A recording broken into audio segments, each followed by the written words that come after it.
ఈరోజు నేర్చుకోవలసిన శ్లోకము 8వ అధ్యాయము 6వ శ్లోకము. యం యం వాపే స్మరన్ భావం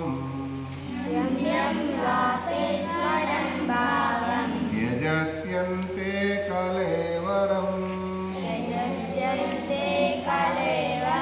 తం తమేవైతి కౌంతేయ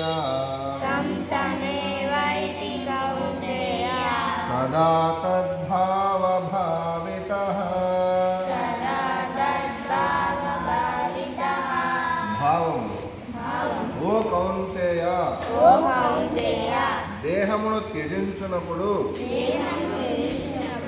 మానవుడు ఏ భావమును స్మరించునో అదే భావమును అతడు నిశ్చయముగా పొందును. హరే కృష్ణ.